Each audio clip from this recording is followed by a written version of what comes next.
I've always been a fan of JRPGs, and there's nothing I love more than going back to relive all the great classics from my childhood.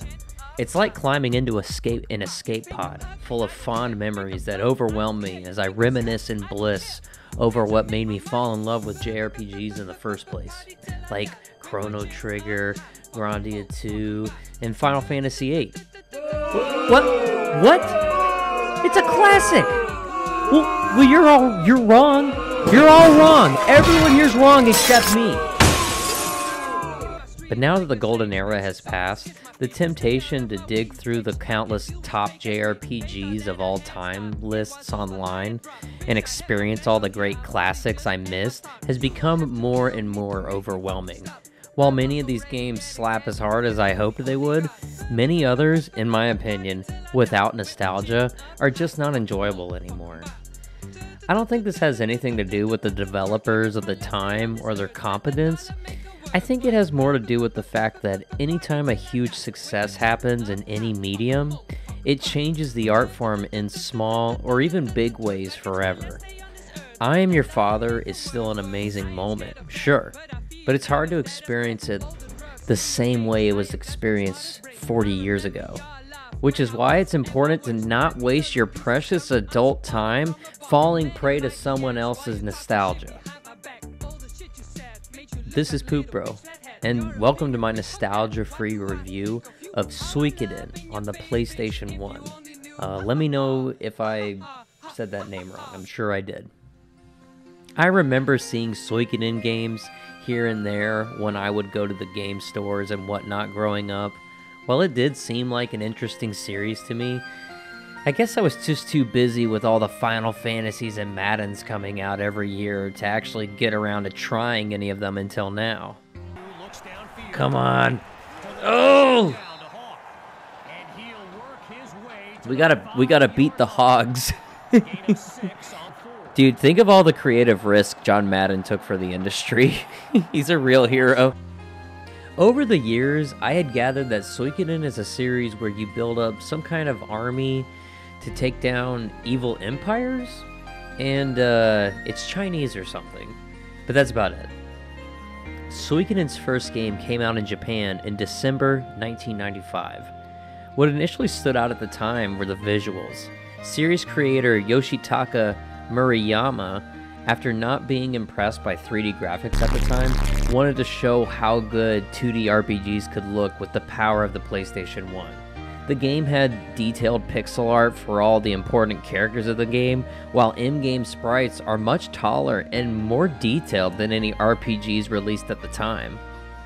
Even though the trend was to go 3D on this console, Suikoden's style holds up better than most games in my opinion, because its visuals are mainstream 2D pixel art's last chapter in gaming. The game has you playing as the son of a great general who gets into turn-based fights with his pals and is eventually tasked with building an army, which is probably my favorite aspect of the game. There's 108 people out there to recruit, and getting everyone earns you a slightly different ending. A slightly different, better ending. Getting people to join your army happens by talking to potential recruits directly, doing optional tasks for them, or just playing through the story. Almost every character that joins can be used in combat, and sometimes even carries a benefit outside of combat. Like, maybe you get a new shop in your castle, or a faster way to travel around the world. Or, my personal favorite, having sex. Getting the map maker in Suikoden 1. Yep, you have to earn your world map in this game, which is optional. As you're building your army and leveling up your castle, you're treated to a story that I think is very well told, especially for its time. The drama had moments where I would yell out, "Damn!" because it was so heartbreaking what I was witnessing. Some of your friends die, tough decisions are made for the better of the army, and people stab you in the back. These sad moments were usually followed by a very satisfying upturn, as you would expect, but it's much darker than most JRPGs at the time, and not just for the sake of being edgy.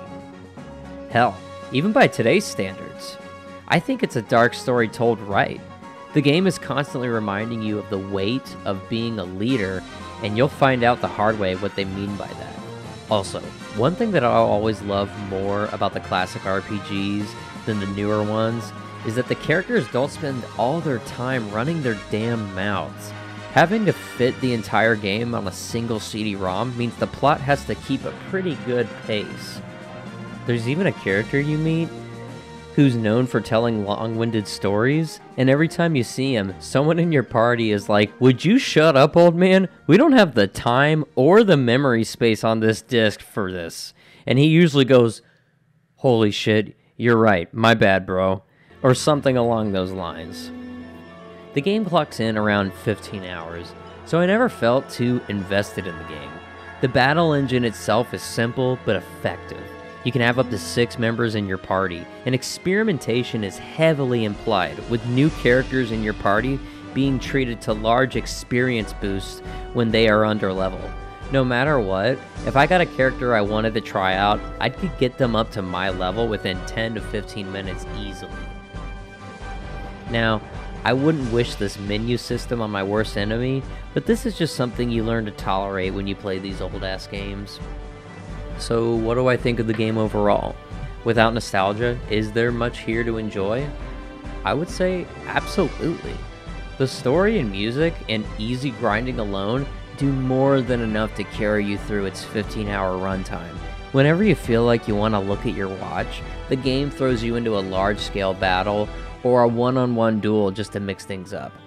Now, this is one of those games that most fans will advise you to play with a spoiler-free guide as you work your way through, as some of the 108 characters you can recruit are missable, or just annoying to figure out what you have to do in order to recruit them.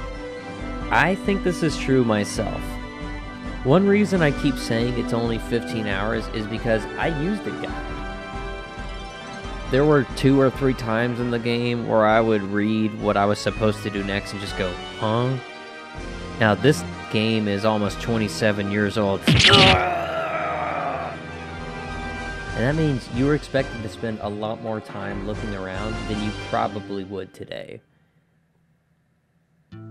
And I'm talking about things like talking to NPCs or even examining bookshelves.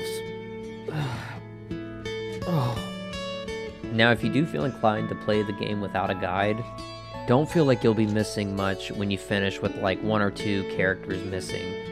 Like I said, you only get a slightly different ending, but it's a much better slightly different ending. I think it adds like only 6 more lines of dialogue, and the end screen is different too. No biggie, but I recommend the guide because getting all the recruits to unlock fun things like the bathhouse you can decorate or changing the in-game menu sound effects were very worth it to me. Not to mention, the game's true ending is worth the extra effort in my opinion. After so much sacrifice, the game's true ending attempts to show you that you must never give up hope. With just a little bit of hope, you can survive and live on. Thank you so much for watching this video. I wanted to give a shout out to David Vink and Jolene over at the David Vink Discord server. I got to play through Suikoden with a group of my friends, kind of like a book club, but over there they call it the Game Guild. Like you play a game over a month with checkpoints. It's really fun and I highly recommend it. If that's something that sounds interesting to you, I highly recommend checking the link in the description and joining us this upcoming month to play Suikoden 2, which I am looking forward to playing myself.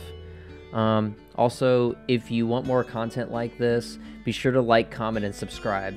Patreon subscribers this month until the end of January get exclusive access to all come over and stuff me like a Thanksgiving turkey. Until the next video, this is Poop Bro. See ya.